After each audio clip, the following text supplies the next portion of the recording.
Good day and welcome to the Strong Ambition Podcast. I'm your host, Rhyland. I'm here to dive into what makes people ambitious.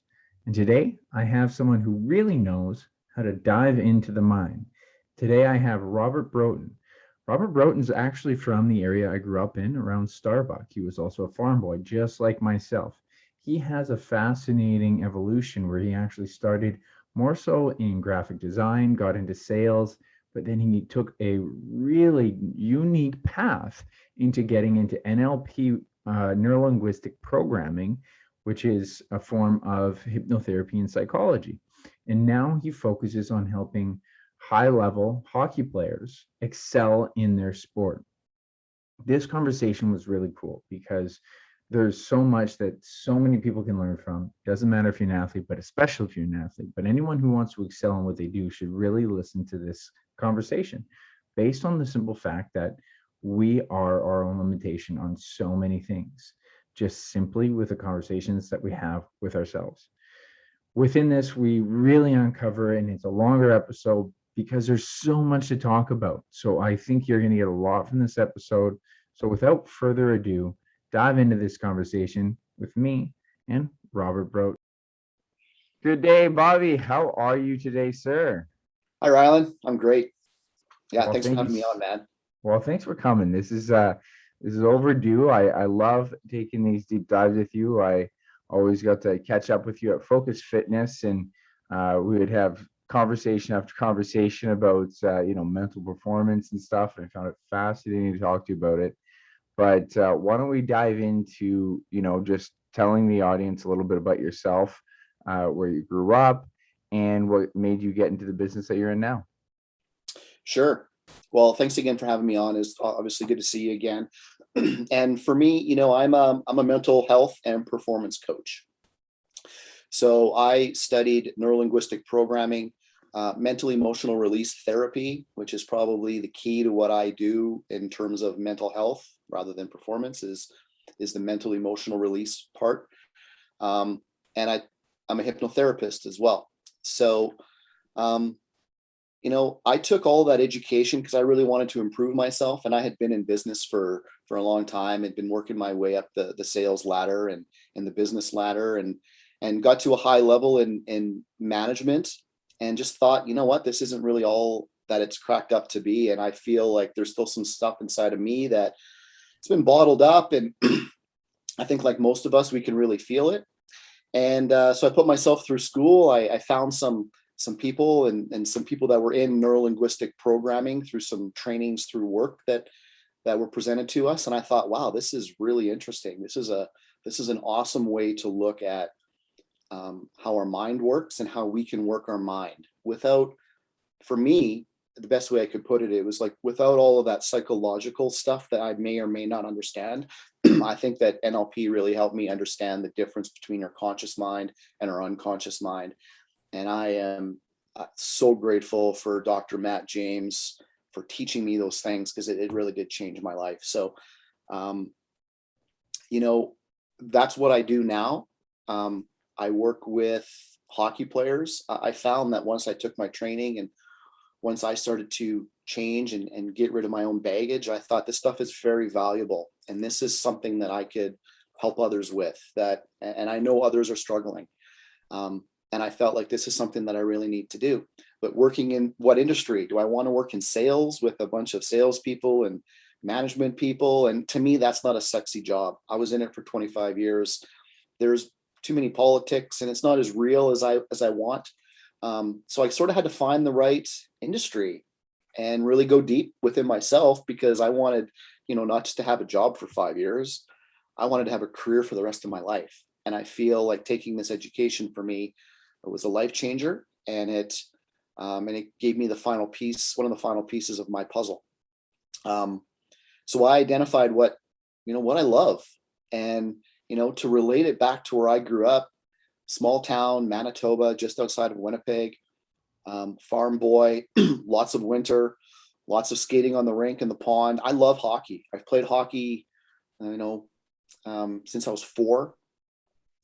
I love the game, and I know the game. And I thought, here I have this this knowledge and this education around mental health and performance in life, but how can I teach?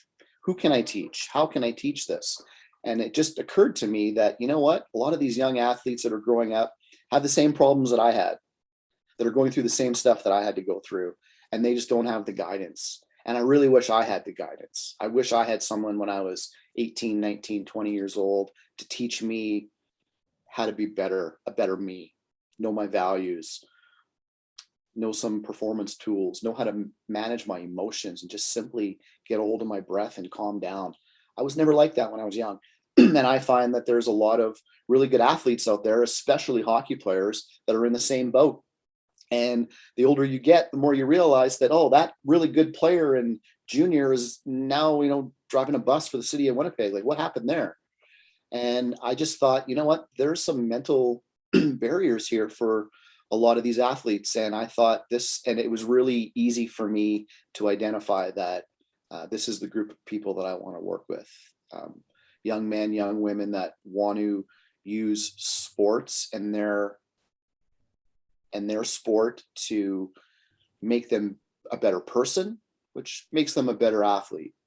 And you have to find those people. Not everybody is willing to say, okay, yeah, I'll work with you. But the ones that do are super grateful, and that's where I get the best feeling out of what I do, is to really help these young athletes change, teach them some life skills, teach them some good mental management skills, so they can excel in whatever they want to do. And growing up where I didn't have any of that. So it's a real passion for me to be able to share that. And when I can, I have an 18-year-old a defenseman in Finland that I work with that is maybe one of the smartest 18-year-olds and more awake than I've ever met in my life. And I've just helped him put some things together, and to see the energy and excitement and the emotion and the passion come out of his face and his eyes when I speak with him is amazing. So, I mean, that really is the payoff. But to make there's a long answer, Rhyland, but growing up sort of formed me who I am. And I'm glad I'm a mental coach now, and I'm glad that I can help others, but I really use my skills to help athletes, because I feel like if you want to change who you are, you need a vehicle to do that, whether it's a job, the passion to find a different relationship. There has to be more motivation than just an internal motivation to want to be different. So I find that sports is a really great way to apply mental health tools, mental performance tools to your sport, which really translate to your life. So after sport, these kids know how to visualize and mentally rehearse and feed their unconscious mind some detail so they're not overwhelmed. They pick all of this stuff up through sport, but I mean, that's the key for anything that you're up against in life. How are you going to prepare for it? How are you going to, manage your emotions to go in there and do your best? I mean, whether it's a job interview, whether you're starting your own business, like you and me, we've taken on this responsibility to start something fresh. That takes courage. That takes a lot of, alignment up here. So I help, young men and women do that, and even pros, even pro hockey players now that I work with. It's funny to me because they're so darn good. They're so good at hockey. They're so big and strong, but mentally they're no different than any other 24, 27, 18-year-old. It's crazy. They have such good skill, but they still think like everybody else. So that's good for me because, that's kind of my specialty, is to help people get the cobwebs out of the closet and show them how to really dial it in. Well, I really love how you were talking about how it was something from your past and the mistakes that you were making that you really want to assist people with, because I feel like most people with a passion, not all, but a lot of people have that to really inspire them. And I mean, that's why I love what I do, is because I took so many hard roads throughout fitness and training and nutrition. And so I don't want to see people make the same mistake. And this is a very common kind of trend. And so it's really cool that you've been able to channel that. And so getting into this, I think I really just wanted to kind of address that shift that you made, because that's not an easy thing to do. Commonly, people will, get into a career that has money and it's consistent and it's safe, maybe work on a pension and all that stuff. But you're quite older. You dove into a brand new kind of, career and profession. So, what were some big moments to really kind of create this transition for you? Um, well, we talked about going deep before we started this call, so let us go deep. For me, it was the pain, Rylan. For me, it was the frustration and the constant emotion that I was feeling was a major driver to want to be different. Seeing the same results come up in my life and feeling the same way about them made me realize that, you know, I hate this life and something needs to change. Um, so there's a few things that were really, you know, when I look back on my past, I realized that there was a lot of things going on. Number one, I was so not awake. I was just an unconscious animal bouncing off of life's experiences, just trying to get down the path. And it was hard. So I didn't know what I wanted to do when I was 18, 19 years old. I had no idea. And I remember, being in my car at a certain intersection where we grew up and thinking, what the hell do I want to do with myself? I'm 19 years old. I have no idea. I have no passion. I don't know. And I remember being really frustrated. I felt like I should know, but I didn't. So I picked something. I picked graphic design. I watched a movie. I watched Toy Story back then and thought, wow, that's pretty cool. How do they do that? I love movies. I'm pretty artsy, musician. I like, arts and crafts and things like that. Like maybe I should take some 3D animation and design. So that's what I did, just simply out of trying to find something. Now that was a horrible thing in a way, because I just picked something that I thought that I would like and I went at it. And I got $25,000 worth of student loans to go do that for 2 years to get a graphic design diploma and, learn all the tools and the softwares. And then after that, I met my ex-wife, my wife at the time, who's now my ex, but we fell in love and wanted to get married. And then life sort of changed. And so I'm telling you this because in hindsight, it was one of the best things that ever happened, because without that graphic design understanding and knowledge and training, I mean, throughout my 20s and my 30s, I made a lot of connections through graphic design. In my business, I designed my own website. I designed my own business cards. I designed my own ads. And as a business owner, and I look at these SMMA reps that can do all of this stuff for you and how much they charge a month, I'm thinking, wow, like that is saving me a ton of money now as a business owner, that I have, my own internal resources to do all of this. So in hindsight, I thought, wow, isn't that funny how that happened? I really regretted doing it, but it's really guided me throughout my life. Then I get into corporate. I get into sales. And I think, hey, I'm pretty good at this. I can talk. I'm a good people person. I'm a good communicator. And I really dialed in on how to sell me, plus whatever product or service that I'm selling. And I thought, no, I don't really like this, but hey, it pays the bills. And I guess this is what I'm supposed to do. Not even knowing, I didn't really even feel like I had a choice. I mean, obviously I knew I had a choice when I'm in my 20s and 30s that I could do what I want, but I wasn't feeling passionate about anything. And I'm getting to a point here, but all of these things happen for a reason. So when I get to 35 years old and I realize that, okay, I'm now, a director of Western Canada. I work for a multi-million-dollar worldwide company. I have a lot of responsibility. I look after $30 million of our book of business and a $120 million countrywide book of business. So what I put in was, I had a lot of responsibility and I got paid well, but I hated my fucking job. I hated it. I didn't like what I was doing anymore. It wasn't serving me at all. And through that, I went to a training, saw an NLP trainer, thought, wow, that really resonates with me. Put myself through the first level of NLP because I just wanted to help myself. Like I said, I knew I had some emotions, some issues. I had been divorced. With that divorce, my son moved 2 hours away, and I really felt like I lost my son. In that time, I had gone bankrupt.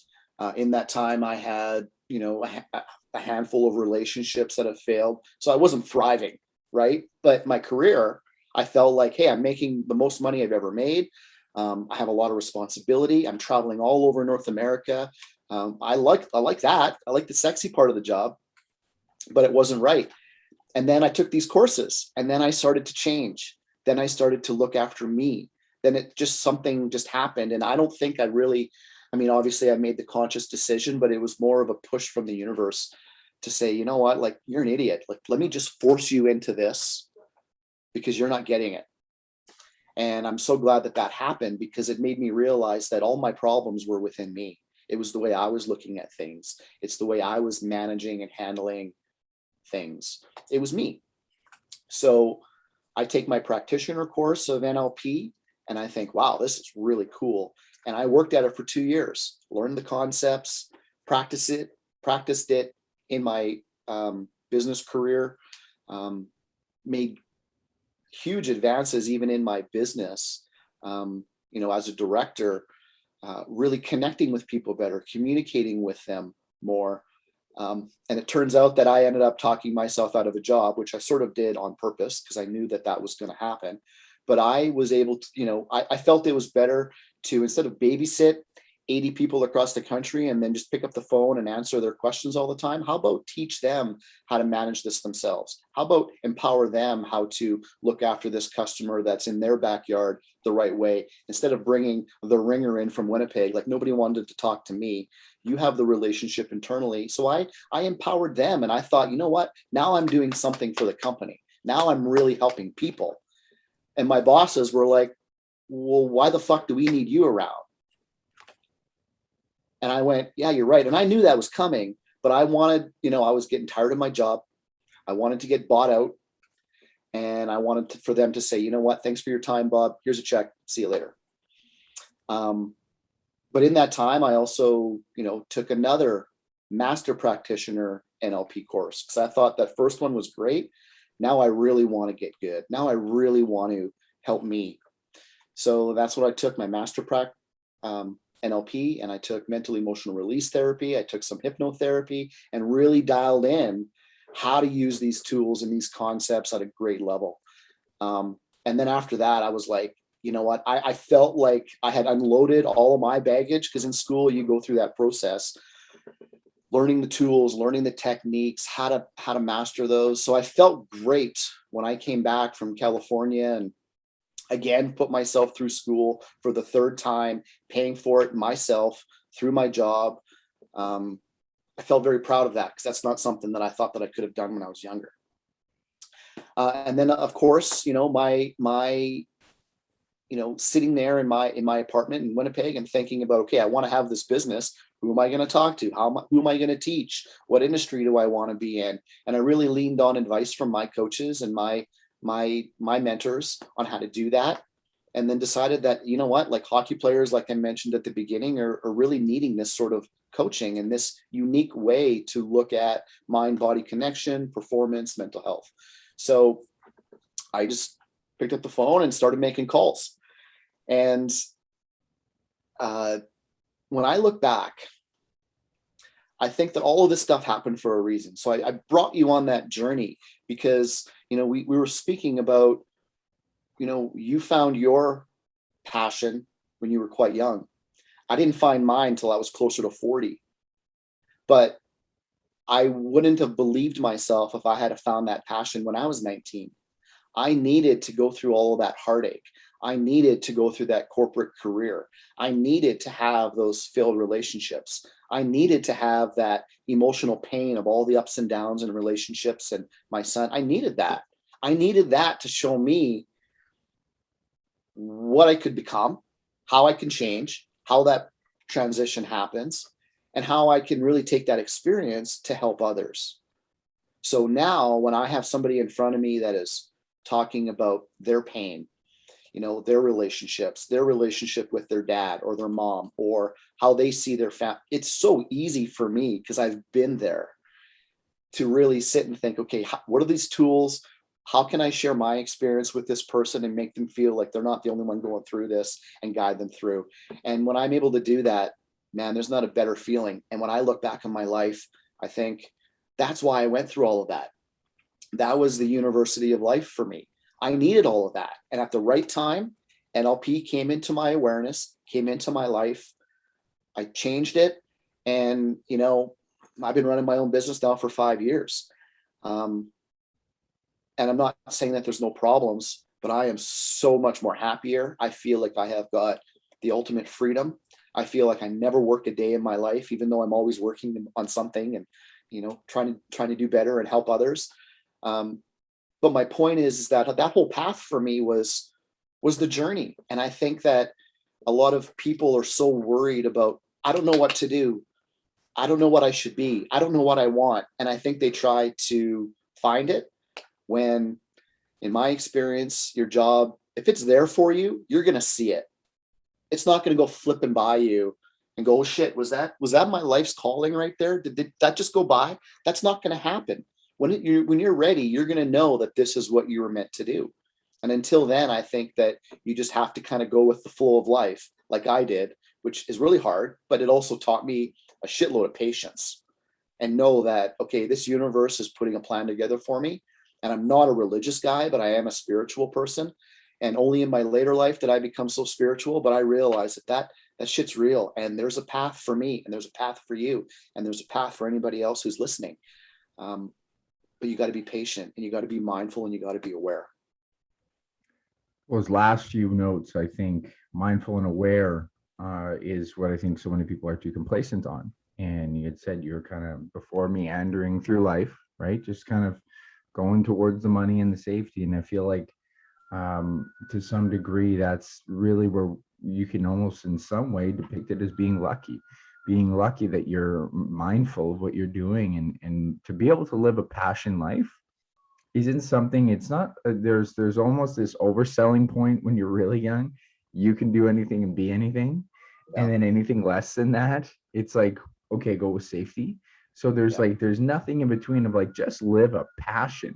Like it's not like you have to make the NHL or go to the NBA. For some people, it's like, it doesn't have to be the absolute epitome of your dream, but you should be able to really enjoy your life and your job. And Yeah. I think my whole premise is, nothing happens for a reason until you let it, until you've taken that lesson, until you've taken a past mistake and indiscretion, and identify that the person that you were was making mistakes.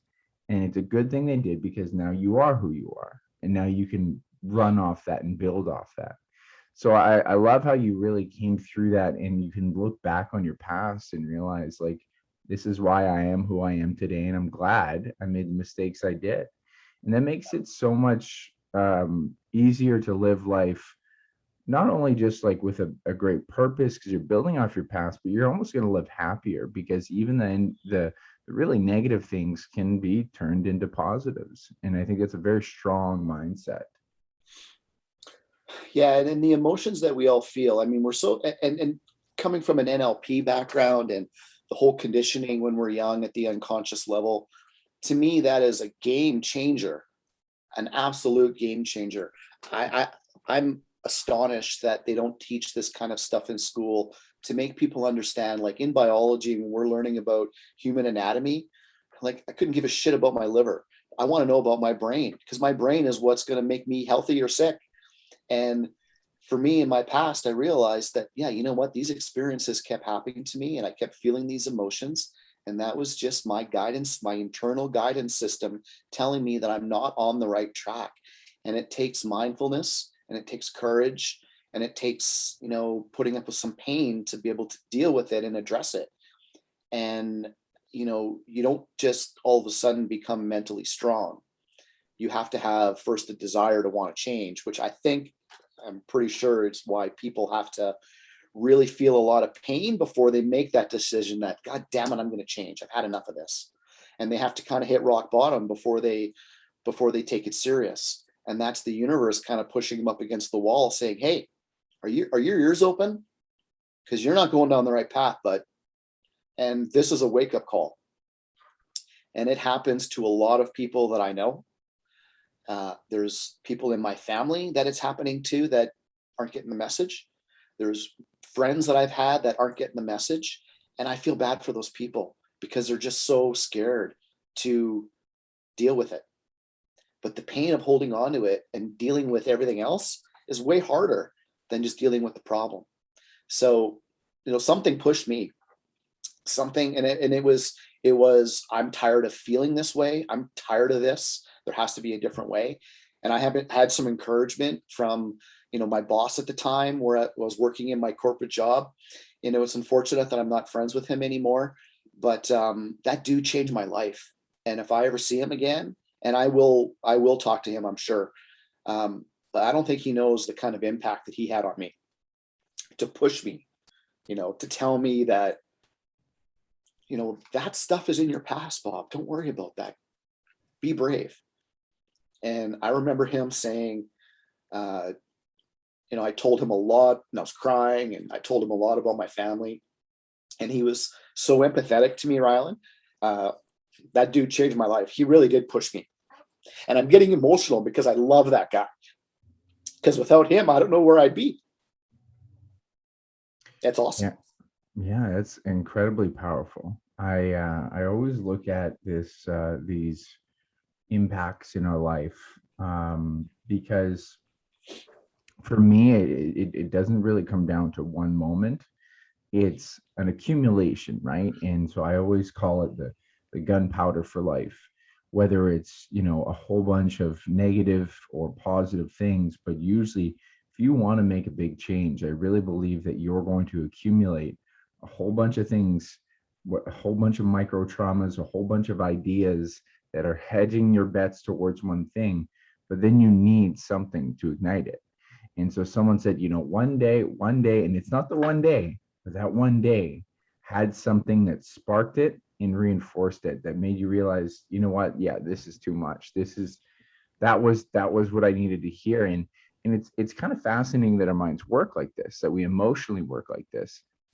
It's because probably to some degree we're so adaptable, right? So our minds and our bodies are so adaptable to micro trauma that we don't pay attention to it if we don't absolutely have to, until you have that moment of, okay, this is a problem, I need to solve it. And that's where you see so many of these people, and I see this all the time in health and fitness, is that it's like you're just so used to it. And a lot of people end up in really bad shape from very slow progression the wrong direction. And that's going to be a reflection of the mind. And so the hardest thing to convince people is like, okay, well, we don't have to. People think it's going to be a whole 180. It's like, that's not even the point. The point is just to slightly change your projection. So I'd love to know from your perspective, and even to just kind of dive a little bit more so listeners understand, what is NLP, and like, how does it actually help people so much?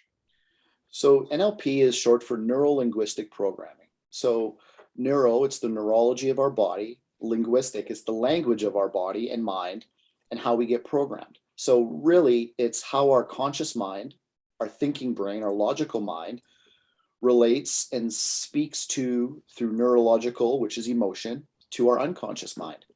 So what you just talked about, as we grow up, we get conditioned. We get conditioned to certain things at the unconscious level. We're just like sponges when we're kids.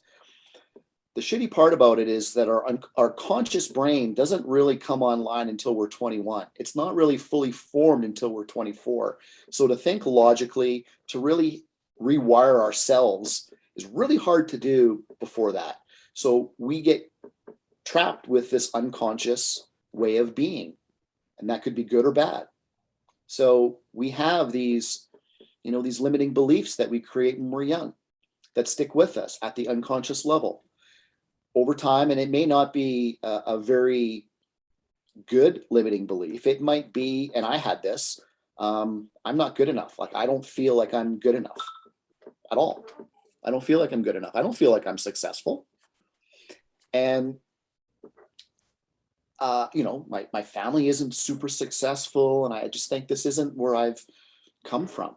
So you sort of believe yourself when you think that and when you see that around your environment. So as you grow up, you still feel it, but you get comfortable in it, Ryland. People get comfortable in their misery, in their unwanted emotions, in their pain, because they don't know how to deal with it, because consciously they can't, and there's nobody around them to help them. So what do? We just live in it and we get comfortable in it. And that's part of our unconscious mind's job, is that it just keeps us protected even though we're miserable. That misery, we know that we're protected. No one's going to hurt me. I'm in my own little miserable bubble. Everyone else can stay away, you know. So it's hard to change. So we need something to kick our ass and to really jumpstart that process. So neurolinguistic for me helped me understand that. Helped me understand, besides just philosophy and concepts, like here's science. Here's what a whole bunch of really brilliant psychologists and psychiatrists and family therapists of all over North America have put together, this thing called neurolinguistic programming. Out of all of the hundreds of thousands of hours that these professionals have had with clients, they've realized that there's this separation, there's this connection between our unconscious and our conscious mind, and the way we say things and how we do things, which leads to, well, how do we eliminate the root cause of an emotion that's been stuck with us since we were 6? Well, mental emotional release therapy does that. It is a technique that helps you kind of get into your own mind, go back to your past, associate your mind and body again with that old memory, which is usually painful. But then when you're there and you've got all of that aligned in your mind again, and you've brought up that old pain and it's neurologically going through your body and you're conscious of it, then you can make the change. So as a therapist, I help others identify the pain, the root cause of the pain, and then we give our unconscious mind new instructions. Because here's the thing, when we're young, we created that limiting belief with our own immature language as a child. Now we are older. We understand life a little bit more. We understand people. We understand who we are a little bit more. We understand mind-body connection a little bit more. So now we can go back to a root cause and we can give our unconscious mind, who is still sitting on that limiting belief we had when we were 5, and we can give it new conscious instructions. Things like, well, your parents did that for you when you were 5 because they didn't really know any better. They were doing the best they could with what they had. They didn't know what you were going through internally. So they took you to this doctor and they left you in this hospital and you saw them walk away, and that was trauma for you. But you should have seen their face when they were walking out that door. They were crying. They were heartbroken that they didn't know what was wrong with you. And here you are feeling the sense of abandonment. This was the whole scene. So if you can just go up into your mind and look at that scene again, and now with your adult conscious mind, feed new instructions and a new belief to your unconscious mind while you're being lit up with that old emotion, automatically eliminates that old emotion. Now, it sounds simple. It's difficult to do, but if you can do it, people always say, this has happened to me many times too, Rhyland. People say, I don't know how you did that. I've been struggling with this for 20 years. And you just give me a new perspective, a new belief that I can tell my unconscious mind. I'm flying in my timeline, doing all this weird shit. And then I open my eyes and I feel like all of this weight has been lifted off of my shoulders. I feel energetically 20 pounds lighter. Holy crap. It's just a mind-blowing transition. So when I learned this in school, I was like, oh man, here's the holy grail. Like if I can do this with every athlete that has a problem, sky's the limit. So NLP, MER are really the language of the mind. It's how we talk to ourselves. It's how we rewire our own brain. It's neuroplasticity. It's your own self-talk. It's your own thoughts, but it's also getting back to the root causes of the original problem. And I think that, and I make it sound simple, but it's not. This stuff was studied so hard in the 70s, but there's this technique that happens that when you do it and you do it well, it releases, and Tony Robbins does this a lot. And Tony Robbins has got his own flavor on what he does, but Tony Robbins studied neurolinguistic programming as well. So he really understands. And when I hear him talk and stuff, he always uses these key words. And I don't think people realize how much NLP Tony Robbins is actually utilizing when he's speaking with you. It's insane, but it's powerful. And if you can master it and you believe in it and you trust it and you practice it, you can be a real game changer. And I feel like, that's part of my job now, is to be a game changer, really make change in people. And I use NLP and MER to do that. I think it's simpler than learning, to learn the science of psychology is pretty hard.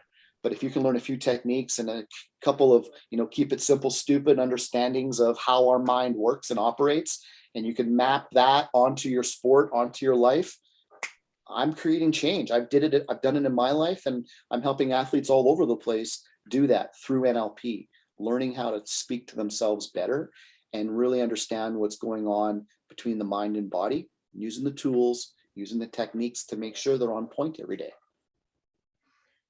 Speaking to yourself is such a very, very important notion that I think gets overlooked. And when you had actually discussed this with me in the gym, and I started to really appreciate it, this idea of the previous identity of yourself and how you carry it with you. But I even started to really pay attention, especially the conversations I would have with my current self or yesterday's self. I overate yesterday and I hate myself. Well, there's something wrong with that language, right? Yeah. And I made peace with understanding there will always be a self-critic, but it's like you need a self-critic in order to move forward. But the self-loving part has to be more evident than the self-critic. And I think that's where, those languages, that language you use routinely for whether it's your performance, your fitness, anything like that, is so potent. And, if I look at someone who says, I hate myself for that, you're so passionate about the incorrect nature of what you did. You haven't looked at it objectively. There's no way you have. And it's because you put so much emotion into it. So if you were to say, I dislike it, you might be able to see through that shit a little bit, through the flames, right? And then you can say, okay, but why? Ask yourself why. And that's really what a lot of this nature is about, right? Is to understand it. Okay, like your adult brain, or even just to be more objective with yourself, is such a potent structure, right? Because we're subjective beings, but the more often we can pull objectivity out of things, we pull emotion out of it, then we can learn from it, right? And this goes back to the whole, things of the past become lessons of the future if we give them time. So what are some major kind of challenges that people will have when it comes to NLP to try to get over this subjective mindset versus objective? Good question. And I need to say, we talked about self-talk, right? So what are you always saying to yourself? Let's just take it from there, because NLP, neurolinguistic programming, taught me how our mind, our unconscious and our conscious mind relate. NLP taught me that your conscious mind is your thinking brain. It's your logical brain. And there's a left and a right, and it's doing all sorts of work.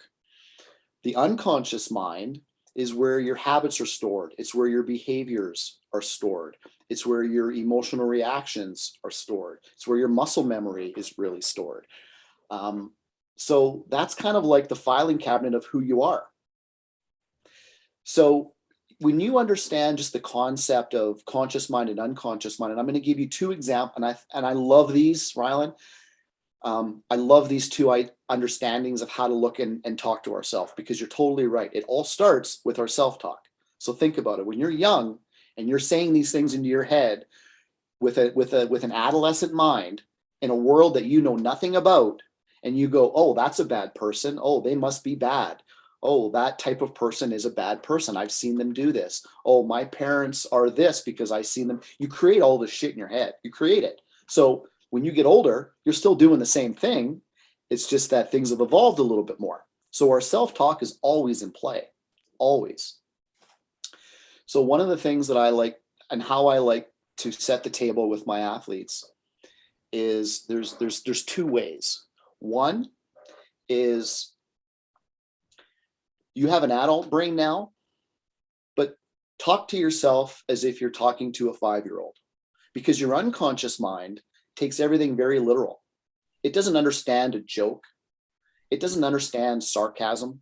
Your conscious brain does, but not your unconscious mind. So a 5-year-old doesn't understand sarcasm, or unconscious. A 5-year-old doesn't really do well when you yell at it or give it negative words. You should do better. You disappointed me. How could you? That hurts a 5-year-old. If you say that to yourself, and if you're mindful of it, you will feel like someone just said to you as a 5-year-old, how dare you? You shouldn't have done that. Shame on you. You feel it. So to have this understanding that our conscious mind and our unconscious mind have to speak to each other like that. So when you're giving yourself self-talk and you're eating bad food one day and you kind of get off track, are you going to yell at yourself? Would you yell at a 5-year-old? How would you encourage a 5-year-old? How would you motivate a 5-year-old? How would you instruct a 5-year-old to be different? Instead of eating those chips, there's probably some healthier ways we could have done that. Now, if you like the crunch, maybe use some pretzels, maybe use some low salted pretzels, maybe, eat some ice. I don't know. You're the health guy. You tell me. But we have to be able to talk to our unconscious mind like a 5-year-old. So those are simple examples. But when you're an athlete and you're on the bench and you're 18 and you want to get drafted, or you want to play junior, or you want to get to that next level, and you have a bad shift and you come off the bench and you're yelling at yourself in your head. We both played hockey. We know what that's like. What do you think you're doing to your 5-year-old self? You're not motivating it. You're yelling at him and you're shutting him down. And you wonder why you can't go out and play well after your bad self-talk and a bad shift, and because your self-talk is bringing your unconscious mind down. Your unconscious mind is where all your performance lies. So when you're giving yourself those instructions, it's sabotage. So take that example and map it across anything in life. What are you doing today? How would you motivate a 5-year-old to be really good today? I got this podcast with you. I've got another call at 10:30. I've got a workshop that I'm putting on for a bunch of athletes tonight. How am I motivating my 5-year-old self to be ready, to be aligned, to be bright, to be good, to give value, all of that kind of stuff? I got to tell it. If I say things like, and this isn't true, but if I was to say like, oh man, my presentation's not quite ready. It'll be okay because I'm kind of lazy and it'll be fine. What kind of motivation is that to a 5-year-old?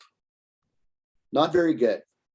So I always like to encourage my clients to speak to themselves like they're talking to a 5-year-old. You would never give a 5-year-old hell for doing something wrong like we give ourselves hell when we do something wrong. And I think we need to pay attention to that. Another great analogy for me to really drive home the conscious, unconscious separation. And I mean, first of all, we don't have one brain. We have 3 brains that are all lumped together that look like one brain. There's 3 and they all work together. I didn't know that until I had gone to school. I was like, wow, I always thought there was just one, hunk of meat in there. It's not. We have our conscious mind, our unconscious mind, and then our limbic brain, which is our feeling brain, which is where all of our chemicals are really coming from. So if we can look at, and here's the analogy, and I think Brendan Burchard first put this idea into my head, but I ran with it. Like I share this with everybody. So you need to look at your conscious mind. Well, first of all, let's look at your life as a movie, Rhyland. I'm gonna pick on you. So your life is the movie. Your whole life is the whole movie. You are the actor in your movie of your life.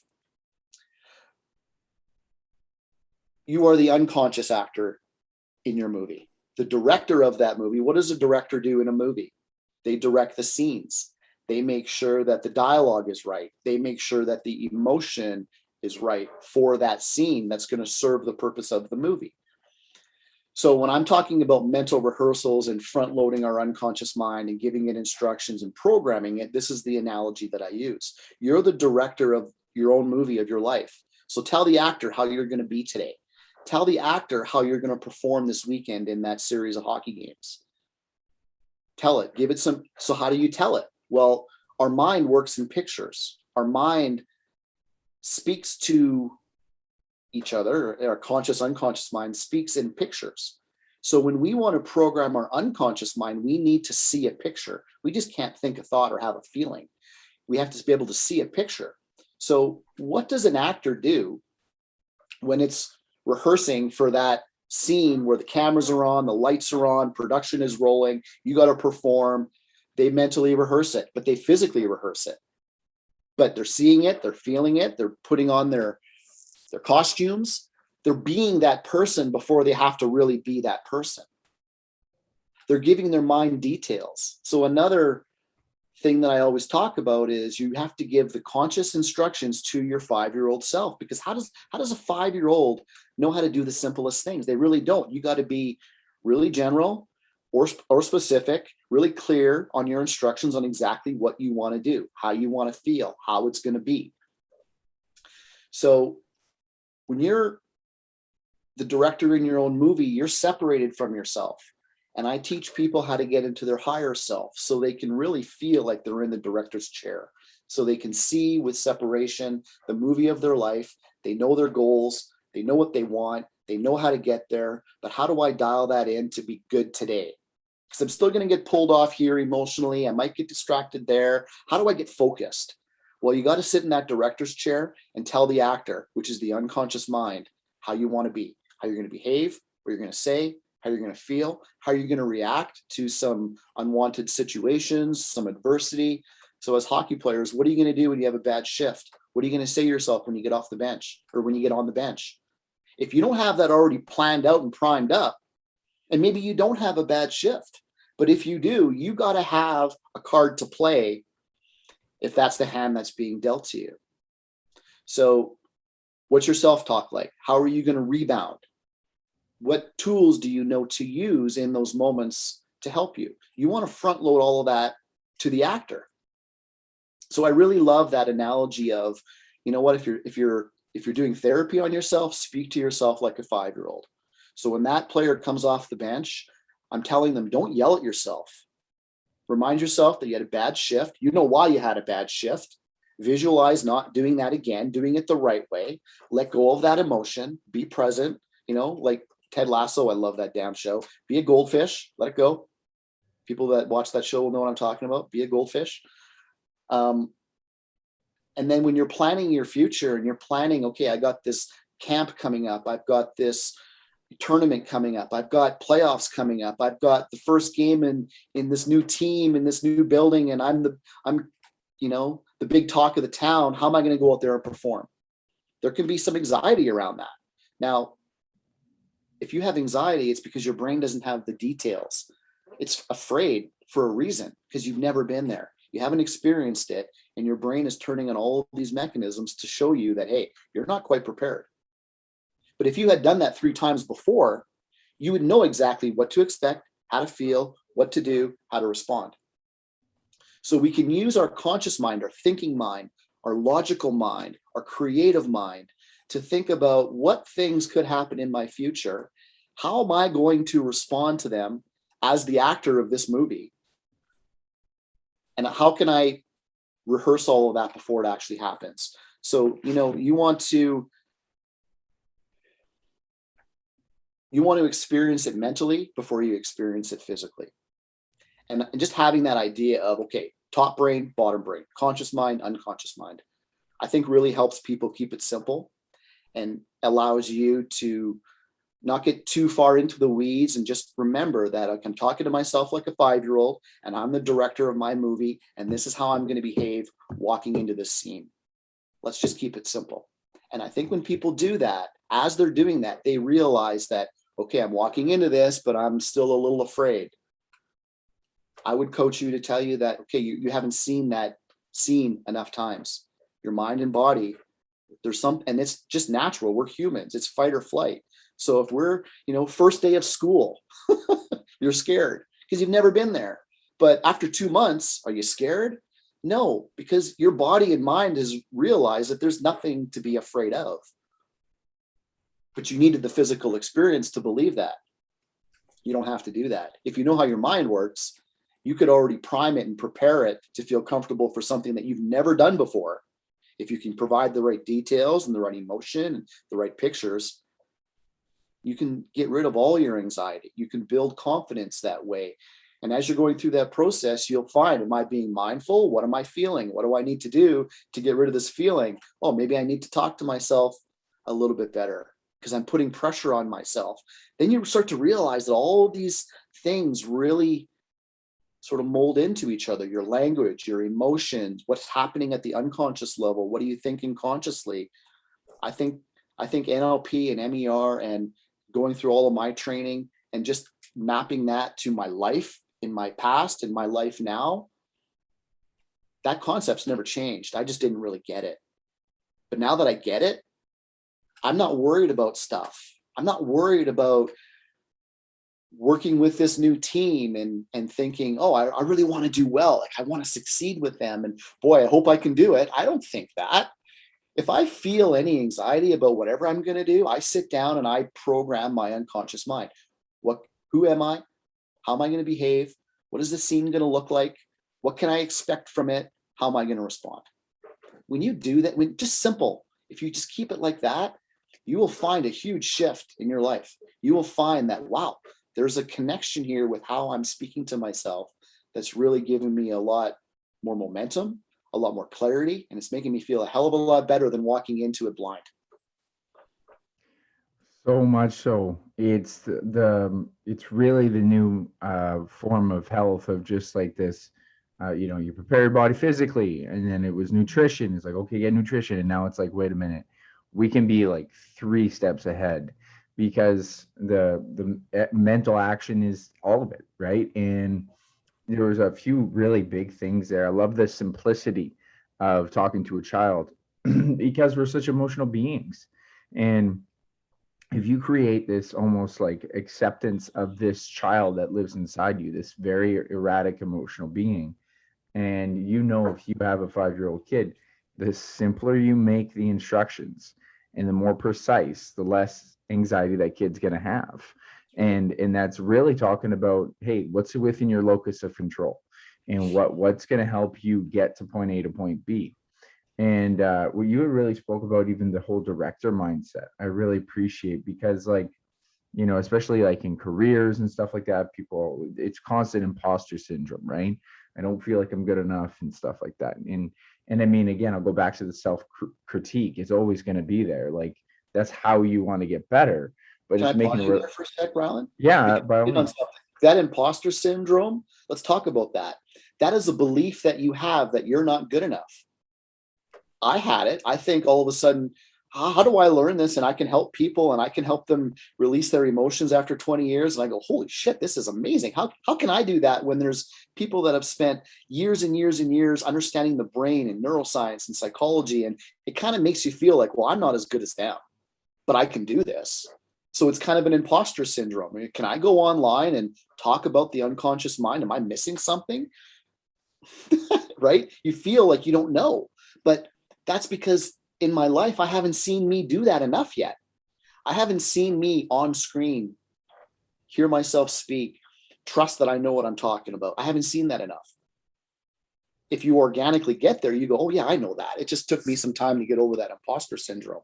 But that's exactly what I was talking about earlier. If you're feeling imposter syndrome, you have to understand that, okay, my mind hasn't seen me be that person enough times yet. It's still a little worried. What am I worried about? Is it my education? Well, wait a minute.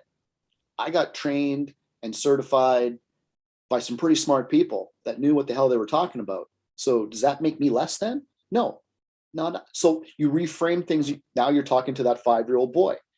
Listen, buddy, you're all right. You know how to do this. Look at the people that you've already changed. How could you say that you don't know how to do this? Of course you do. Look at, right? So it's how we talk to ourselves. These two analogies, right? Always, always, always map over to everything in our life. And if you really think about it, it's always, am I ready or not? Am I getting into something? And when you're in it, you'll realize that, oh yeah, geez, I'm starting to feel like an imposter. Okay, good. If you're feeling that and you're mindful of it, now go do the work and understanding how your mind works and understanding the language of it. Go put in that, go use those tools and techniques so you can get over that imposter syndrome sooner than later. And I also, so I completely agree. I just do have one other thought on that I add to it that actually, I think makes my inner child and mindset more comfortable, is that it's, the true, like you had said, you hadn't seen it, but I mean, practice is the mastery, right? So when it comes to, it was funny. I just had a client say to me when I was starting a job as a manager, and I had no, book to read. I had no formal instructions. There's like, hey, you're the manager now. And so I was just trying to figure it out on the fly. Like, I was a trainer. Like, I didn't know any of this management stuff. And then he had said to me something so simple. He's like, no one's really that good at their job in the first year. And I just forgave myself for not Yeah. knowing what the hell I was doing. Yeah. And so that was like a really eye opener thing. Even when I started my own business in the last year, I'm like, you're not going to be really great at this for the first year. You got to, there's like, this is where I always say it's not fake it till you make it, it's practice till you become it. And that's just like, it's actually just practice, right? Yeah. Because Joe DeFranco calls it the white belt mentality, is like always wanting to learn, always wanting to experience something new, and embracing that that's part of the discomfort. And I want to come back to something I was talking about, and I think you're kind of on point with a lot of what we're talking about, is a relationship between the self-critic and the self-love. And how do you really help individuals get through that? Because to me, in some regards, you would want that self-critic, right? I want to improve, right? If you ever find a level of content, it's like, well, then the travel's over. And when I made peace with that, that made it easier to be my critic and my favorite, one of my fans, because it's like, okay, yeah, we got this to improve, but we're doing great here. It allowed my confidence to maintain a better relationship with it. So how do you navigate people with that kind of self-critic and self-love? Well, I think that first you have to make them comfortable with it. You have to allow them to feel both. And I think that we'll always be critical of ourselves. Maybe not extremely critical, but there's always some sort of, conscious mind, logical self-critic. But then over time, those are limiting beliefs. And over time, if you realize that, and if you trust that, okay, here's something that I don't know how to do, but I trust that I can figure it out. I trust that I have people around me to help me figure it out. And I'm going to go work at this and I'm going to get it. And I may not be successful right away. It may take me a little while. It doesn't matter. But you're always going to have that. So you have to understand, first of all, that you're going to have that. So how are you dealing with it? So let's go back to details. I always say that your cause of your anxiety and fear is because of a lack of details, mainly, unless you have some baggage in your past that's lighting up, which is really the first thing that I do with anybody that I start working with. We look at your mental foundation and we go, okay, what is emotionally setting you off? Let's deal with that first. Because when something sets you off unconsciously and you're feeling angry, sad, fearful, less than, it's pretty hard to think consciously and to be straight-minded. So we got to get rid of that emotion to begin with. Once we can do that, then you just got to understand that, man, this is how my brain's working. If I'm going into something and I don't have the details, I'm going to feel a little worried. But that's okay. That's all part of it. How are you going to frame that? I think so. To answer your question, I think you have to understand that self-talk between it. Be mindful of, which one is leading you more. Is it your unconscious mind and yourself and the love leading? Or are you afraid to love because of the critic? You got to ask yourself that question, and you got to weed through it. So why are you so critical? That'd be a question of what are you critical of? And then start reframing those thoughts, reframing them in a different, because sometimes our frame of that is caused by what we're already feeling. So we're feeling shitty. We're going to think shitty. Again, that's another thing that NLP taught you. It's a cycle. If you're thinking bad, you're going to feel bad. If you're feeling bad, well, then your mind is going to think thoughts that equal the emotion that you're feeling. So there's just this loop. So as therapists, we want to create, a break. We want to stop that behavior. We want to stop that cycle of, oh, I'm this, I feel that. I feel this because I'm that. Like I can get a client talking for 15 minutes and I always have to interrupt and I go, whoa, whoa, whoa, whoa, whoa, whoa, whoa. You're just creating this shitstorm even bigger. So understanding your self-talk and having better self-talk. I mean, that's how you get better at it. But you got to think about, well, why am I being so critical to begin with? Is it my ego? Is it fears? Is there baggage around that? Like, that's a hard question to answer because there's so many variables. And it depends on, what life you've lived and where you're coming from and how you see the world around you. It's going to depend on what's going on between your ears. Yeah, I think that's a loaded question, but you really hit a few of the things there is like, it's going to come back to what you're practicing, the conversation with yourself. And I mean, it's literally called Neurolinguistic Programming. So you can understand that whatever your habitual thoughts are going to really become you.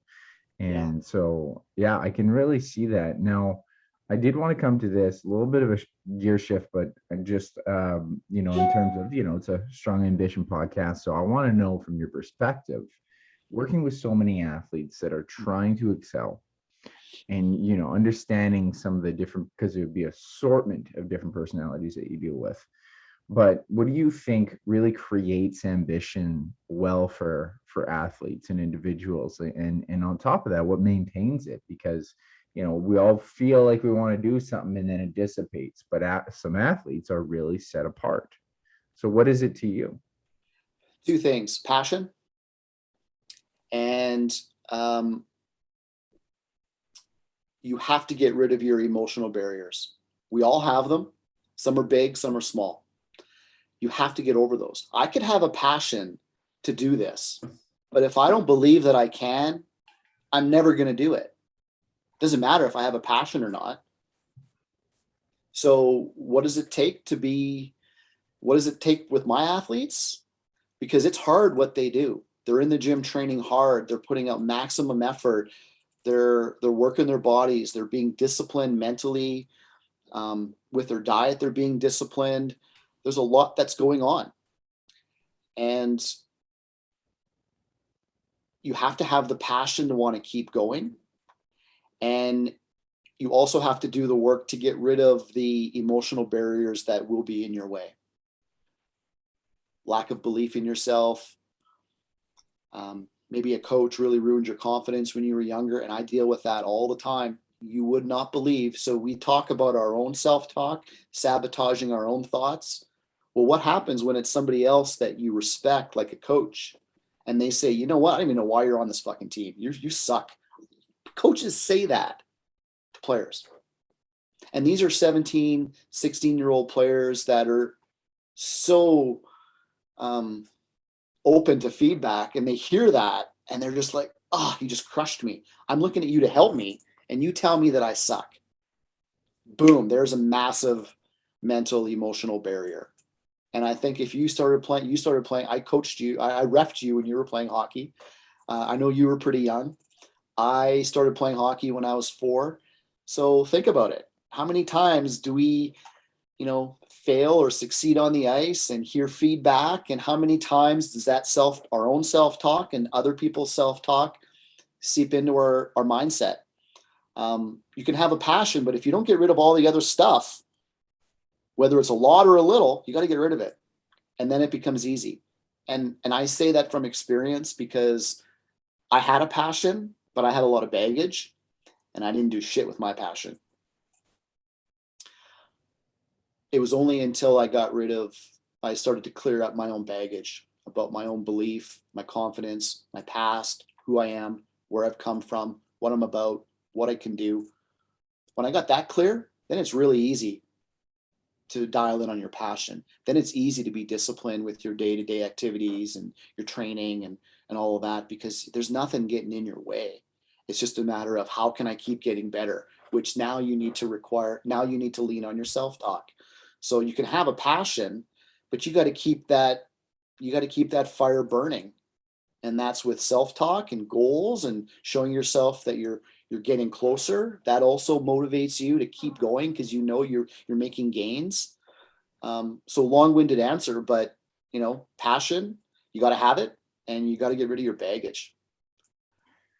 Yeah, you hit on a few things there. Like, I mean, it keeps coming up in the conversation because it's so important, is the self-limiting beliefs.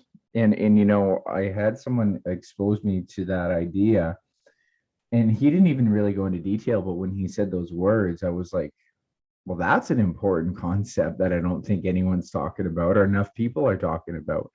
It's literally the concept of self-limiting. And I see it all the time in clients. I like it's amazing how many reasons we can have to take care of others or to do things or to identify as a problem is, well, it's just too hard. There's, especially when you say there's absolutely nothing I can do. And it's like, well, those words right there are the problem.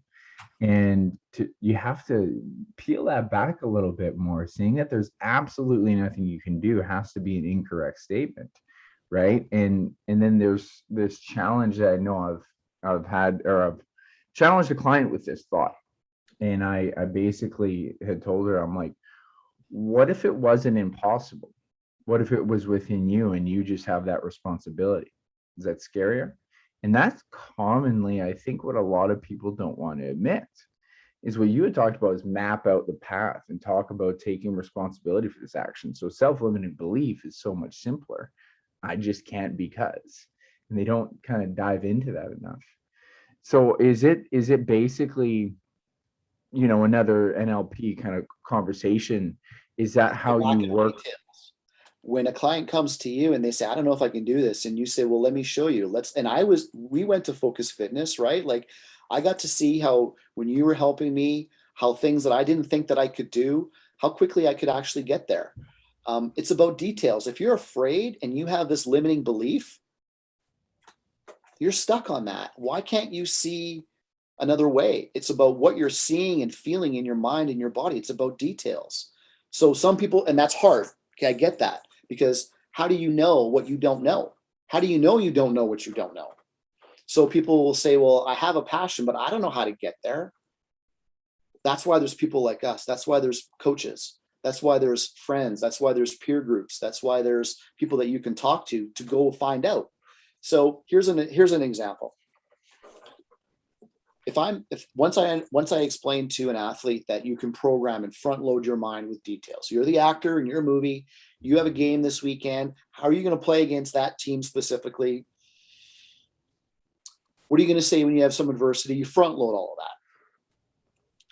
that. But if they say, well, I want to get better this season, I'll say, okay, well, what do you want to get better at? They'll say, as a goalie, my stick handling isn't very good. Okay, great. Well, how are you going to get better at it? Well, they don't know. Why? Because they don't have the details. It's not because the details aren't there. It's just that they don't know those details. So if they have a goalie coach to give them those details, then suddenly they can start incorporating that into their mental rehearsals. They can start feeding those images to the actor as the director and start seeing themselves carry that puck, hold the puck. But I ask my athletes, if you don't have that, and a lot of them don't at a young level, they don't have goalie coaches that are that intelligent of the craft. So I'll say, well, who's your favorite goalie? Oh, Patrick Waugh, or Carey Price or Connor Hellebuck. Great. Go online. There's tons of video on them. See how they handle the puck. See how they put their body in the right position to catch a puck as it's being rimmed around the wall. Look at the details. Where's their glove hand? Are they up against the boards? Are they kidding out of the air, just hand-eye? Like, figure out the details. You have to see it. So what are we doing here? We're doing exactly what we talked about earlier. We're giving our brain pictures of how to do it properly, of how to actually do it successfully. And in NLP, they talked a lot about this.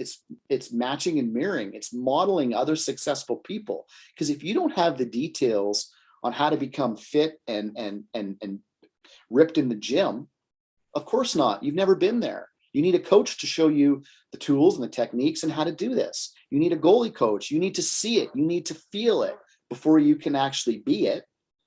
When you see it and feel it, well, then guess what? And I teach my athletes that when you can close your eyes and you can see a picture vividly and you can feel it and you can see yourself on the ice and you can feel that puck coming around the boards and you can feel it on your stick and you can feel how your hands feel in your gloves with the trapper on the blade and you can feel the movements. You're tricking your unconscious mind to believe you're actually having that experience, but you're not having that experience. You're shutting your conscious mind down enough that there's not a lot of noise and thoughts and storylines going on, that you can just really, like a daydream, like really settling into a daydream where you close your eyes, you drift off, you see and feel this experience and it feels real. You've just tricked your brain to believe you had that experience, even though you really didn't. So when you understand that, so now it's like, okay, if I can program my mind, all I got to do is find the details. So here's your question, like, how do you find those details? How do you know? Well, you got to ask. You got to be brave to go, hey, coach, I don't know how to build my pecs up. Rhyland, I don't know how to build my biceps up. Like, am I just lifting weights like this? And you're like, no, there's 3 parts of your bicep, Bob. You got to do different. Oh, okay, now that makes sense. Can you show me? Sure, here you go. Well, through that interaction, you've given my brain pictures, sounds, feelings, all the details kinesthetically to do that. And I go, okay, I can do that. Great, thanks.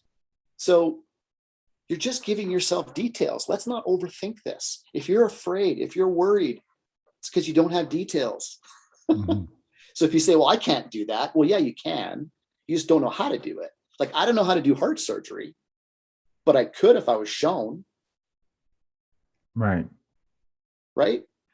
Right. I might not be very good at it because it takes years to perfect, but I could if I was shown how to do it. People say, oh, I can't meditate. Yeah, you can if you know how to do it. Yeah.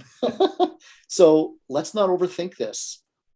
Give your brain your brain is, I hate saying this, but your brain is kind of mechanical, even though it really doesn't behave like that. In certain ways, it does.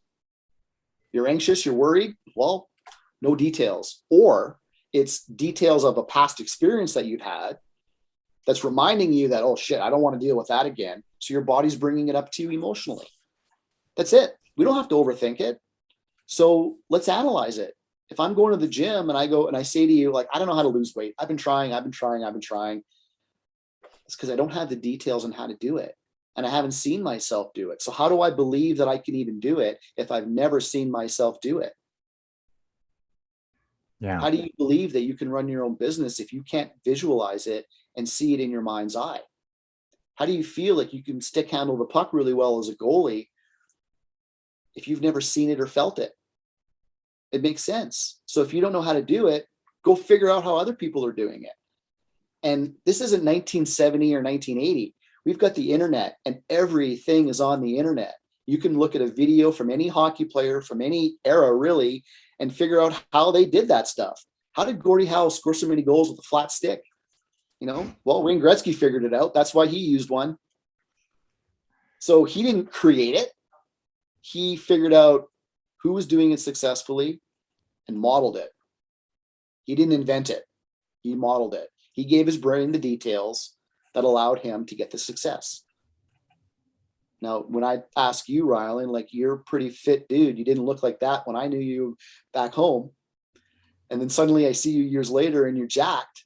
Well, you didn't know how to do that. You had to figure it out, right? You had to be shown. You had to get the details. And then you had to trust that, okay, now that I know how to do that, I can do that. You know, I can build my body to look like that for sure. So it's all about details.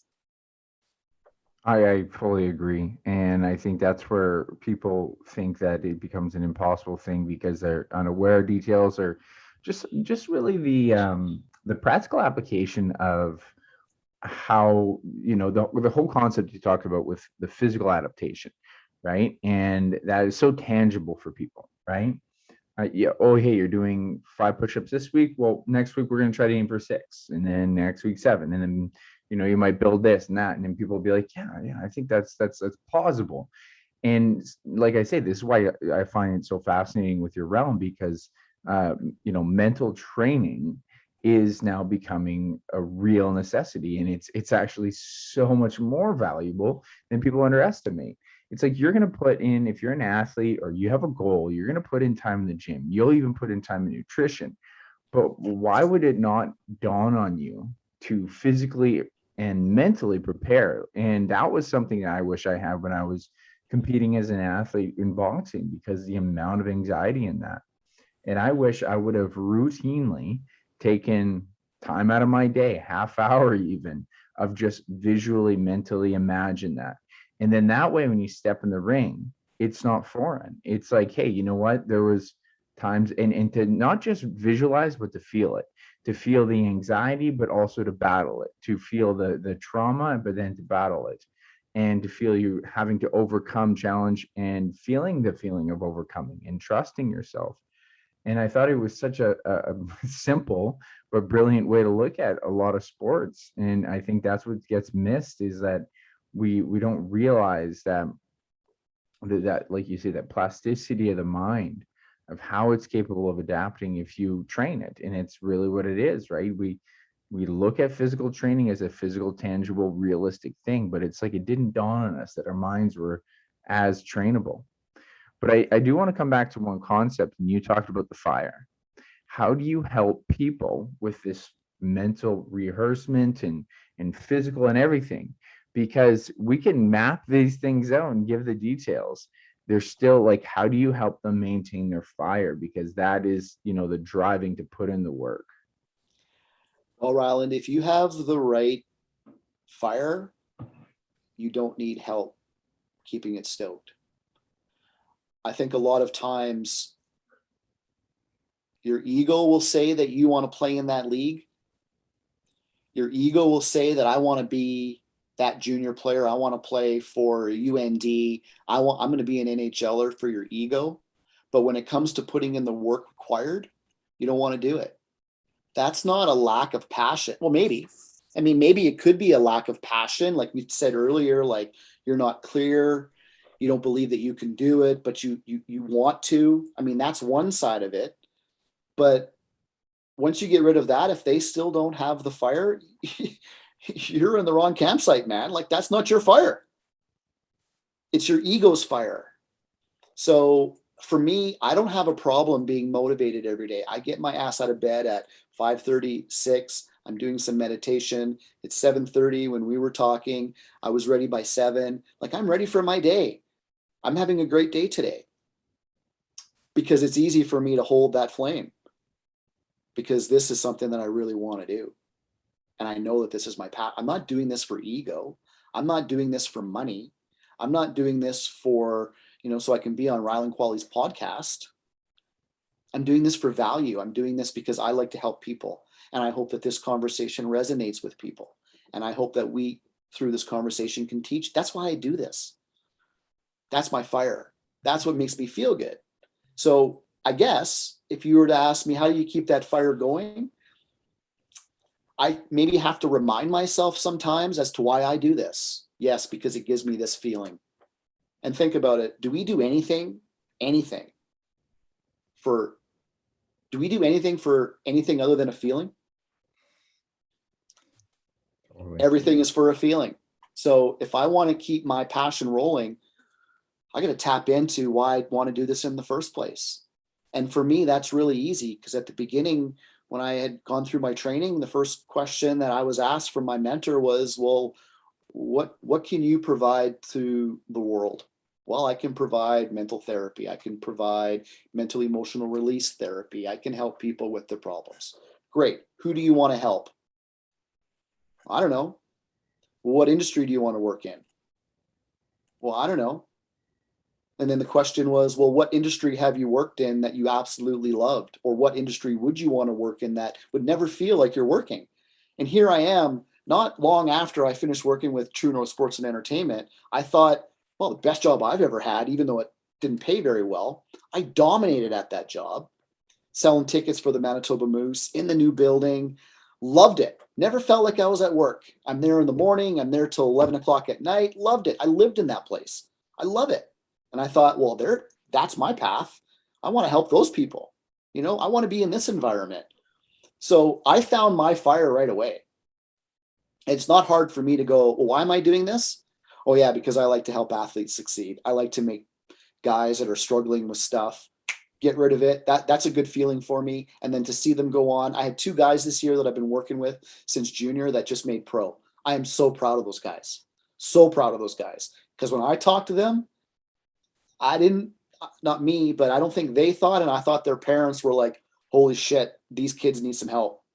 And they reached out, we helped them, and now they signed their first pro contracts this year. Now it's not 2.2 for 2 years, but they're playing pro hockey. And that was their dream. So that's the fire, right? Why do you do this? Why do you do what you do, Rhyland? Yeah, it's about impacting people's lives. It's about Right. knowing that, you can create change in an individual for them to actually exist differently. How does that make you feel? Priceless. Right. There's the fire. How do you keep the fire going? Remind you why you started the fire to begin with. Yeah. And if you Yeah. don't know, then that could be it's because it's just your ego that wants it, not really you. Yeah, and I think that's a really important thing of like reminding the fire. It's no different than any other fire. Like you have to keep it stoked. You have to feed it. You have to remind it. And I think like a lot of our actions, like you had said, we're looking for a response. Like, how do you convince someone to go train? It's like, well, how do you feel after you put in the work? Well, I feel great. It's like, okay, well, remind yourself of that before you hesitate when you're feeling tired on a tough day. Yeah. And yeah, I think it's a bit of a artistry in and of itself. And that's kind of why I really wanted to name this podcast the Ambition Podcast, because I didn't have a ton of ambition when I was younger. Boxing started to, I did a bit as a goalie, a fair bit as a goalie, but then I wasn't like trying to make the NHL or anything, and I lost it. And so trying to go on this kind of journey of who I am as a person, I was an inherently lazy kid. And to become someone who I am today, who still sees that lazy kid exist in me, I have to, that's why I'm like really fascinated with what creates ambition and passion. Why do we have so much of society on one side with minimal that are working for the weekend, that are putting in their 9 to 5, and they're literally limited into their capacity to enjoy life. And then you have the new realm of living the passion life of, finding their ambition and going after it. So I just think it's a fascinating concept of recognizing it and chasing it. And I think you get, in some ways, I'm not saying it's complete luck, but there is a bit of luck to it, because some people never get exposed to it as an option. Some people never get the realization of all these discussions of the power that's within you to chase it. I would agree, but I would also disagree, because I believe that everybody has a passion to do something. They really do deep down. It's their fears and their baggage that are stopping them from taking action to go after that passion. So it's not luck per se. For me anyway, I don't feel like, oh, I'm lucky because I found this. For me, I was sort of pushed there, but I allowed myself to be pushed there. I could have easily said, no, I'm not going to do this. I'm going to choose to stay where I am. I'm going to choose to live this way because it's easy and it's simple, and I'm comfortable that way, even though I'm miserable. I know lots of people that I'll say, what's your passion? And they'll tell me. And I don't want to use names because people are going to listen to this and know who I'm talking about. So to keep their identity safe, I won't. But and these are really close people to me. And I go, well, why don't you go for that passion? Oh, well, because of this, and because I'm like, those are just such limiting beliefs. If you worked on those, fix those potholes, get rid of that barrier, the road is a lot easier to travel. But here you are going, I have a passion, but I've also got all this garbage in the way. Well, fucking clear up the garbage. Like, it just makes sense. I want to get there. We'll clear out the garbage. Oh, but that garbage is hard. I don't want to do that. Well, you're not lucky. You're just choosing. You're making a choice through emotion to not move forward. And that's okay. Because if you really want that passion, you're going to keep experiencing the same sort of, here's the struggles, but I don't want to get over them, but I still want that passion. The universe is still going to say, if you want that, well, then here's some things you need to deal with. It's just the way it works. So I feel like everyone has a choice. Yeah, I appreciate what you're saying, and this is just where I feel like I don't like to just say the word luck, but in some elements it is, because you described your story to me, and this is just where I have empathy and sympathy for people who just can't discover it. That's just kind of how I label it, because your self-discovery was after, hey, all of this bad happened to me, I now recognize it as good. But I do believe that there's exposure points that can make those micro traumas evolve into a decision. But what if micro traumas never do? What if you don't get your spark? And then these limiting beliefs pile up, this garbage piles up. And so that's why I'm not saying that it's not their choice, but I will just say that I can't relate to how that choice is. And so that's why I think I was lucky enough to realize my power. I was lucky enough to have the opportunity to expose myself to self-belief, expose myself to ambition and passion. Whereas a lot of people, especially, you go back to what you had said, is like, you don't trust yourself to do things. If they spent 20, 30, 40 years doing a certain lifestyle, then it's actually easier for people to live with their misery than it is to deal with the fear of their power. And so that's just, like I said, this is kind of my depiction of it. So I appreciate where you're coming from, and I do believe it's choice. But I think that the unlucky part is not ever being exposed to, you had said you kind of got pushed into it, and some people never get their push. Some people don't get enough information to realize that there's a push there, unless something very dramatic happens to them. So that's, like I say, it's my empathy and sympathy towards people who don't get the same exposure to self-empowerment, really. Yeah. I can see, I totally get what you're talking about. And I think for me, it might've sounded like, oh, I'm lucky that I was able to be forced this way, but I made those choices unconsciously in those moments, in those micro moments. I made those choices to want to do this.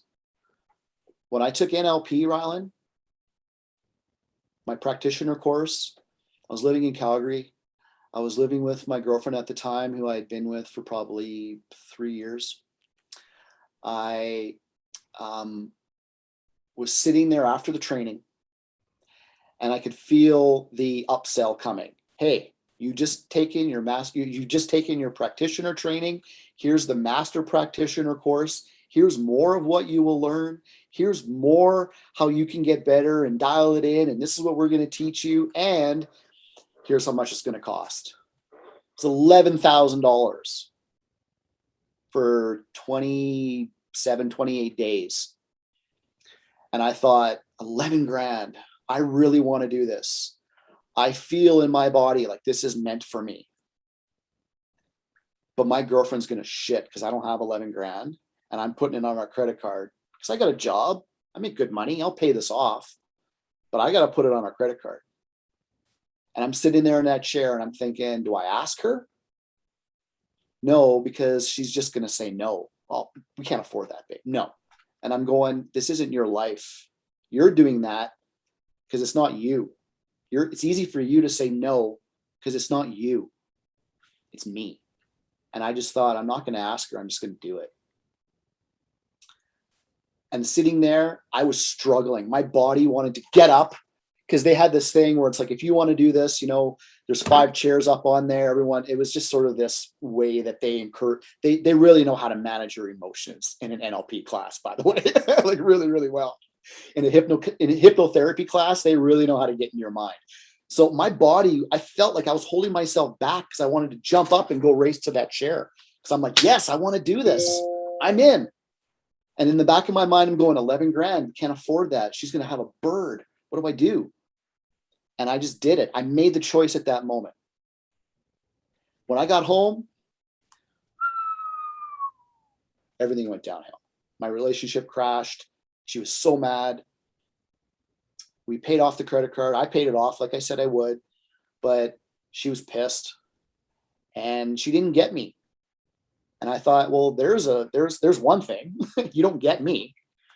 And another thing is that we can't even communicate about this. So that's another thing I'll have to worry about. So there's a lot of stuff I wanted to work on, which is why I wanted to take this goddamn class, because I wanted to improve. But I wasn't going to let, even though I knew I didn't know for sure my relationship was going to fail. And I love this girl too. It's not like we were just together. I really love her. I still love her. Not in the same way, but I'm glad for our time together, because if it wasn't for her, she wouldn't have allowed me to do these things. Right. So it was part of my path. But I made those decisions, and that's why I told you this story. So it may have seemed like I didn't have a choice. I had a choice. You always have a choice. And I chose to face the pain, face the fear, face the failed relationship, face the breakup that literally took me 3 years to get over. It was painful, but holy shit, was it worth it? Because I made the decision. So for other people who are listening, you're going to be afraid. It's going to be scary. And I didn't know really how to visualize and mentally rehearse and have this whole understanding of my mind as well as I do now. I didn't have that back then. So it was hard for me to get really aligned with who I wanted to become. But I had this passion, and I knew that there's more for me in this life. And what I was doing, I wasn't being fulfilled. And I wasn't about just to stay there. So my emotion and the fact that I was so fed up with always feeling it made me make that decision. So that's why I disagree, because I think we always have a decision. And sometimes our mind is working so fast with all of this confusion and chaos that we don't remember that we have the decision, that we have the choice. Yeah, that's fair. I think that's a pretty incredible moment that to reflect on. That I had it similar when I had to invest in my business mentorship, and it's like you're asking yourself to believe in yourself at a very high cost, and it's And you don't know if it's going to work or not, and that's spooky. No idea.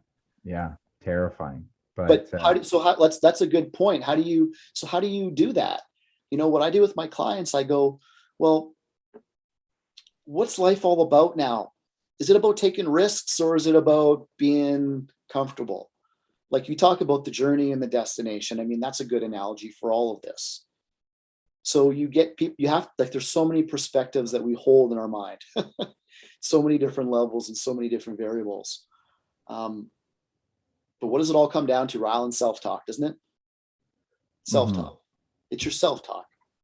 That's your identity. Fears, and it's your unconscious mind, and it's your conscious mind struggling to get on the same page. And when you can get your unconscious and conscious mind on the same page, it's a paved road. Now there's still going to be lefts and rights and barriers, but it's a paved road. It's a hell of a lot easier to be a high performer and to really go after stuff if you can get over your own self-talk and your limiting beliefs and learn how to overcome your emotions and trust the fact that you can do it and you have it within you to do it.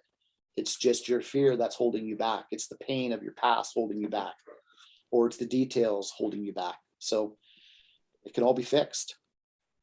Totally. I would love to know, on this journey you've been on, who's been your greatest inspiration? And it could be more than one, like what's really inspired you to kind of live like that?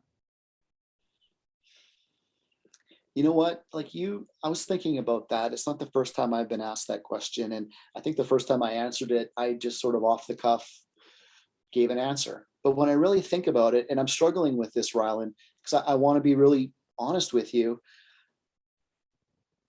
I don't know if I had one. I've had people that I look up to, but who inspired me? You know what's really inspired me? Me knowing that I can do it. Me knowing that I think I can do it. I believe I can do it. Let me show me that I can do it. That's what inspires me. I'm not being inspired because a family member has done this or my mentors. Like, I could say Dr. Joe Dispenza. I could say Dr. Matt James. I could say Dr. Bruce Lipton. I could go on about all of these people. I read their books. I've been trained by them. I owe them my education. But did they inspire me? I'm super grateful for them. But I don't know if there's anybody that's inspired me except for me. I've put the inspiration on myself. Like, can I do this? I'm going to prove to myself that I can go from this guy to this guy. I feel inspired that I can do that.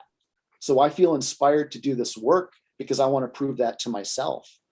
So I think that, and it sounds weird, but I feel like I'm just trying to inspire myself to be as best as I can every day and to not get caught up in my shit and the shit that I create in my head and my circumstances, and just master this process. That's what inspires me, because it's the end goal of feeling good and living this life. And I have a great life, but I still want to feel better. I still want more freedom. I still want more money. I still want to help more people. I still want to be, I still want more. I think that's what's inspiring me, and maybe to show other people too. Like, I really am inspired to do this because I want other people to see how easy it is. Easy meaning that there's a path. It's easy to figure out the path. It's hard to walk the path, but it's easy to go, oh, okay, there's a way to change without spending years of therapy, without all of that. There's an easier way to be different. There's an easier way to be better. Yeah, and I just really value being your own inspiration a lot. I think that is a very important notion. Even if, someone has other inspirational factors, you have to recognize you as one of them, because otherwise you're going to forget what you've done, and then you're going to hammer those self-limiting beliefs again. And, it was, I'm a fan of some of his mindset and all of it, but David Goggins had something that I thought was very powerful, because he's a savage, and he has someone who will say, hey, you inspired me to go do this, you inspired me, and he says, why the hell am I your inspiration? Be your own fucking inspiration. You go do it and you be proud of it. And I thought that was beautiful, because that's what he had really done for himself. It wasn't a matter of he certainly had past traumas, but it was a matter of him being the best for him. And I think that there creates a good independence there. And then it's kind of a pretty fast feeding loop, right? When you start getting momentum in the right direction, then that can feed you a lot more. And I always find that question kind of interesting, to what inspires people, because everyone's a little bit different, but that's a very powerful one that everyone should have an element of. You should be aware of what you've been doing and how capable you've shown that you are, because that is going to stoke your fire, right? Yeah, absolutely. And I think that if you ask, well, who's your inspiration? And I list 3 people, well, it's more like I'm trying to be like them. I'm aspiring to be them. I'm not aspiring to be them. I appreciate what they've done with their lives and the struggles that they've gone through and what they've built. But I feel like that's a slippery slope. I don't want to be somebody else. I don't want to, it's like, I don't want to have what he has. I mean, maybe I do, but that's not why I like him, because that's a slippery slope for me. I don't like that mindset. I like that I respect what you've done. I can see that you've brought yourself from here to here. I've seen what you've built. Good for you. That might encourage me. That might motivate me. But I think inspire, I'm the one that's inspiring me. That's beautiful. So I got one last question here, as it is the Strong Ambition podcast. And I'm taking a fair bit of your time, but I would love to know, what's your most recent ambition? What's driving you to inspire yourself even more? What's the most recent ambition for you? Well, I started this business, and I went into it cold, not really knowing what I needed to learn. I just, had this passion and this desire, and um, had some vision and went at it. And then through that, I realized that, okay, I can help people. I can help athletes. This stuff worked for me. It works for other people. I can teach it. I can encourage. I was going to say inspire. I can encourage. I can motivate. Um, but now I want to take that to a bigger level. I know that I can change one-on-one. I know that I can help people. I want to do that on a mass scale. I've spent COVID when everything was shut down, and I thought, I could have thought, oh, isn't this just my luck, right? Start a business and then COVID happens and now I'm going to lose it. I just made the decision that it's not going to happen. I'm not going to close the doors. This is what I'm doing for the rest of my life. So I'm going to use this as an opportunity. I know that sounds all wishy-washy and, good for you, Bob, but, seriously, it was like, okay, life sucks right now. Am I going to sit here and bitch about it like everybody else? And it was hard to hear everybody else and still keep my mind on, okay, well, how can I take this time to get better? Because I want to extend my footprint. I want to help hockey players all over the world. There's hockey players in Europe too, in case you didn't know. There's a lot of hockey players in the US, in the northern states, in case you didn't know. Like, I think, wow, my opportunity to give these tools to help impact lives is huge. So I want to scale up. And that's really what I've been working on over COVID is I revamped my online toolkit, my coaching. So now instead of having private sessions, which I still do, it's more group sessions. And I'm loving it because I'm finding that when you bring 5 or 6 people into the same call, I know listening to them individually, they're all talking about the same stuff and we're all dialing in on the same concept and tools. So why not have all of them together and make them feel like, oh, that guy's going through it too. And he plays, 4 years higher than I do. He's already in college and I'm in AAA. I could use that. I'm not the only one going through this. So I have found that this has opened up more learning, more connection with people. And my big ambition now is to take that and run with it. And it's hard because now my cost isn't here, it's down here because I want to be able to scale. I got to make it affordable for everybody, or at least in my mind I do. Right? But it's challenging when you're starting a new business. But my inspiration now is to make a huge footprint and a big impact over North America and Europe. And I feel really aligned with saying that. And I don't feel, I feel very confident. And I tell people this all the time, that when it comes to hockey and when it comes to a mental health performance coach in hockey, I want to be known as the guy to go to. I want to be known as the guy that makes it simple and clear, that has an instant impact on players' performance and their lives. And I've proven that to myself. And it's not like I have to prove that to the world. I just want the world to see it. I want to help people. And it's not about recognition. I mean, that'll be good, but that's also kind of scary too. I don't really want that much recognition, but I'm willing to accept it. But what I really want is to help people all over the place. So that's what I'm focused on now. That's why I'm doing this with you. I want people to watch this and go, you know what, that made some sense. Maybe I should, I have a friend, or maybe it's me, or maybe my son, or whatever, my daughter. I'm going to call this guy, right? It's about awareness. It's about teaching. It's about making sure that people realize that with the right guidance and the right details, you have what it takes to do whatever you want. Absolutely. No, I love that. And I know what you mean by recognition. It's not the attention. It's actually basically an indicator that if I'm renowned and I have the same, ambition, if I'm renowned for what I do, it's telling me I'm really good at what I do. And that's really like, that's showing you have such an impact that you're renowned. And it's not the attention. It's just, hey, that's the status of my effectiveness. And I really love that. I think you should definitely, and I think you will. I think with this passion that I can definitely tell from how you've described it, this is the journey that you're on. So this is great, man. I'm so glad we got to have this chat. I think there's so many great lessons in here. I'm certain I'll have you on again in the future. We'll dive more deep into the athlete mind and in so many other ways, and maybe even the fitness mind people get blocked in on. But I think there's a lot for people to learn from this. So thank you so much, Bobby. Why don't you tell everyone where they can find your stuff? I made it nice and simple. Alignyourmind.ca. Alignyourmind.ca is where you'll find all my information, my contact information. I've got freebies on there to help you kind of get a sense of what I do. So a lot of players are heading into training camp right now, being the middle of August. I want to make sure that they're ready. I want to show them that they have what it takes. If they can give their mind the details, like we talked about for the last 2 hours, they can show up at camp and they can absolutely dominate and be the best player they can be. Now, whether they make the team or not, it doesn't matter. They're going to show up and be the best player they can be. And if they're invited to that camp, odds are if they're at their best, they're going to make that team. Right? Absolutely. So head over to alignyourmind.ca. I've got the tools. I have everything about me.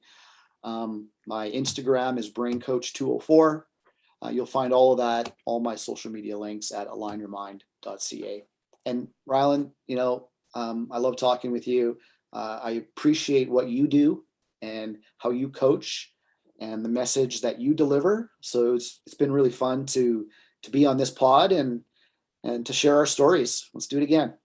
Absolutely. Thanks again, Bob. You have a great day. You too, buddy. Thanks again to my wonderful guest there, Robert Broten. It was so much fun. We even chatted after we were off air even more on some extra mindset stuff. And I think what he had talked about, I even have to look at a little bit harder, and just in terms of how I would call certain people get lucky. And he really takes the ownership of it and thinks that everyone should take ownership of being their own self-limitation. And I admire that. I think that is a very fair statement for some people, that we have to acknowledge where we are limiting ourselves and where it is within our choice to go after things that we really, really want, if we're willing to do the work. And there's just so much to learn about, so much to understand. And I think even just this conversation of talking to your inner child, the 5-year-old you, how can you lay out a path for that every day to achieve the day and the lifestyle that you want? So I hope you got a lot from this episode. I know I even learned a fair bit from him, and keeping myself accountable and making sure that I recognize that little analogy that he has. And I think I'm going to use that more day to day to understand the relationship with myself and my mind, and how I can lay out every day to optimize it even better. So I hope you learned a lot, and don't forget to like and subscribe, but definitely share this podcast with anyone that you think might learn some value from these kind of deep dives within our own internal minds and limiting beliefs.